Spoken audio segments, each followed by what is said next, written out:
깊이 있는 경제 발전소.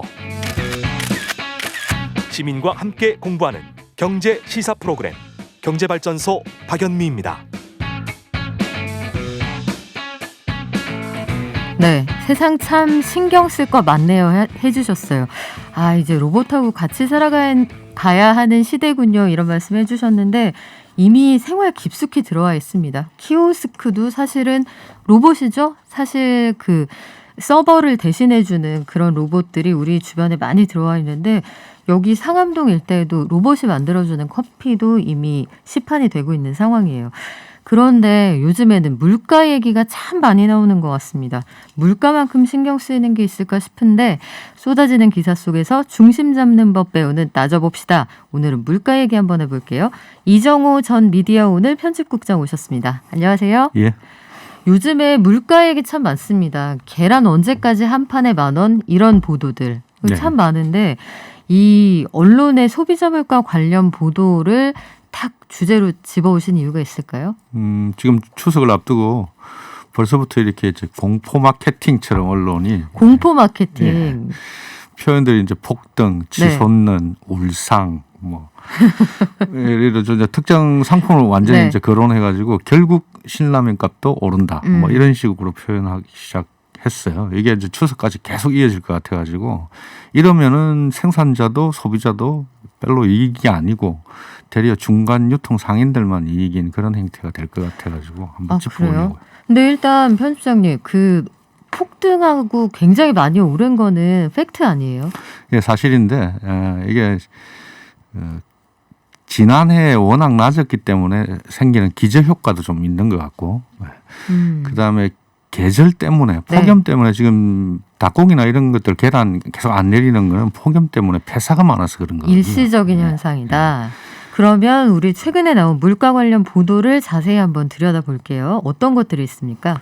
5월 초부터 이렇게 갑자기 이제 그 전에 1월부터 4월까지 올해 1월까지만 하더라도 작년에 얼마나 소비자 물가가 올랐는가 하면요.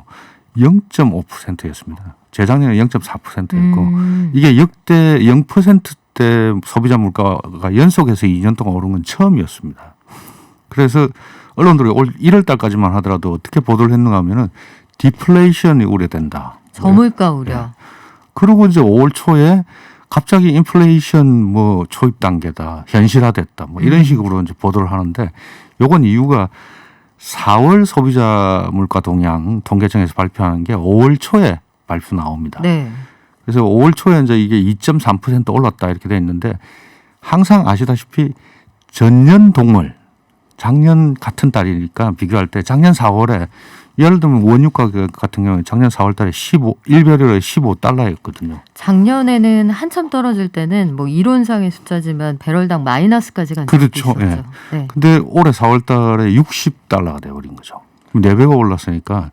그리고 포스코가 지금 7월 초에 발표났지 않습니까? 사상 처음으로 분기 적자를 냈지 않습니까? 그게 왜 그런가 하니까 원자재 부자재가 막 미친 듯이 오르니까 철강석 가격이. 그렇죠. 근데 수주를 많이 받고 생산량이 늘어났는데도 포스코가 역대 처음으로 분기 적자를 낸 거죠. 원가가 워낙 많이 올라가니까요. 유가와 원자재, 부자재, 그다음에 계절적 요인으로 날씨 탓. 그리고 이제 팬데믹 이제 조금 극복해가는 과정이니까 소비가 조금 진작되는 그런 효과도 같이 이제 에스컬레이팅 된 거죠. 그러면 일단 우리가 재택을 생각보다 오래 하게 되고 집에 머무는 시간 길어지고 삼시세끼 집밥 먹는 사람들이 늘어나니까 식탁 물가가 소비자의 피부에 와닿잖아요. 그러니까 그렇죠. 올라간다 이게 느껴지기 때문에 이런 데에 대한 공명이 더 큰 것 같은데 저물가 걱정하다가 우리가 고물가로 이 상황이 달라졌단 말이에요. 우리만의 상황은 아닙니다만 고물가를 걱정하는 보도들 이런 것들을 왜 우려해서 보시는 거죠? 일단 이게 아직은 인플레이션이 현실화됐다라고 보기는 힘들고요. 지금 올랐다라고 하는 것 자체가 기저효과까지 반영해가지고 2% 초반대인데 그리고 이제 언론이 걱정하는 건 4월 소비자 물가 5월, 6월까지가 7월 초에 발표됐는데 3분기 석 달 연속으로 2% 초반대였거든요.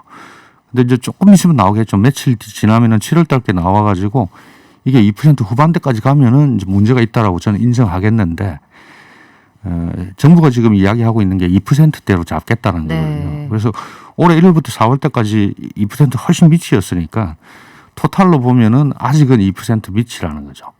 그래서 이번 달 끝까지, 지난달 끝가 올 다음 주에 발표 나는 것까지는 봐야 되지 않을까 싶어요. 그럼 말씀하시는 건 지금 당장 소비자 물가가 지난해 같은 달보다 올라가고 있는 추세는 맞지만 지난해 워낙 소비가 갑자기 급격히 줄다 보니 지난해하고 비교했을 때는 오름폭이 클 수밖에 없고 그렇죠. 폭염에다가 작황이 안 좋았으니까 네. 지금은 일시적으로 근원 물가 그러니까 농산물하고 석유를 빼고 좀 봐야 된다 그렇죠. 이런 말씀이고 앞으로의 물가 보도는 그러면 어떤 방향으로 자리를 잡아가면 좋을까요? 계절적 요인이 사라지면은 사라졌다라고 이야기를 해줘야 될 것 같고요.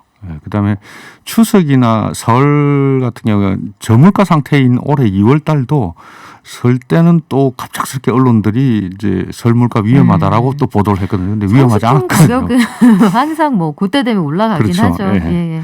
그건 이제 유통 과정에서의 문제들이니까 이 부분까지 다 이제 같이 이야기를 해야 되는 거죠. 전반적인 상황을 같이 얘기해야지 무섭게만 보도하면 안 된다 이런 지적이신데요. 물론 뭐 의견이 다를 수도 있겠습니다만 근원 물가 지수를 그래서 따로 통계를 하죠. 내긴 예. 하거든요. 농산물하고 석유류 같은 거 워낙 수급 상황에 따라 영향을 많이 받으니까요. 이런 것들은 한 번쯤 고민해 볼 필요는 있을 것 같습니다. 네, 지금까지 균형 있는 시각으로 기사 파헤쳐보는 따져봅시다. 이정호 전 미디어오늘 편집국장과 함께했습니다. 고맙습니다. 예.